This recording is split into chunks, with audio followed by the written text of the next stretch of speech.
السلام عليكم ورحمة الله وبركاته. kusoo dhawow kanaalka Guushaytus.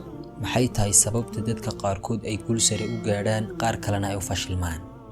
maxaa sababay in dadka qaarkood ay xaqiijiyaan himilooyinkooda iyo ahdaafdooda qaar kalena ay ugu guuldareystaan xaqiijinta himilooyinkooda iyo ahdaafdooda?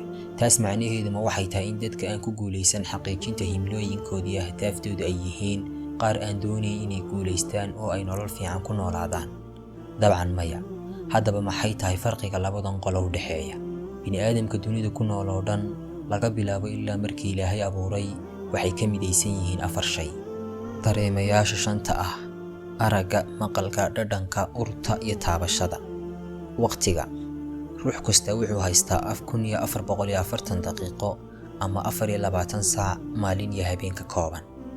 fikirka: dadka oo dhan waxay ka midaysan yihiin fikirka maxaa yeelay Ilaahay ayaa inoogu deeqay caqliga iyo awoodda fikirka.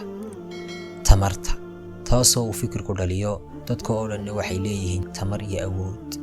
haddaba maadaama ay dadku ka siman yihiin lahaanshaha 4 shay ee muhiimka ah, haddaba maxay u kala hormaraan dadku? su'aasha jawaabteedu waxay tahay ruux kastaaba wuxuu doonayaa horumariyo guul, laakiin jidka ay marayaan ay guusha u marayaan ayaa kala duwan. ruuxa guul daraysta wuxuu marayaa dariiq qaldan oo uu moodayo inuu guul iyo reereyn ku gaadhayo. waxa suuragal ah inaad aragto arday aan xilis ka saarin waxbarashadiisa oo xataa aan madrasadiisa aadin.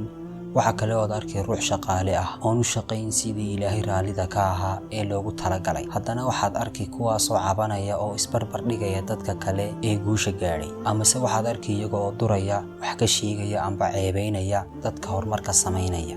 qofka guuleystaha waxaad arkaysaa isaga oo dareemihiisa shanta ah, waqtigiisa, fikirkiisa iyo tamartiisaba u howlgelinaya sidii uu guul u gaadhi lahaa.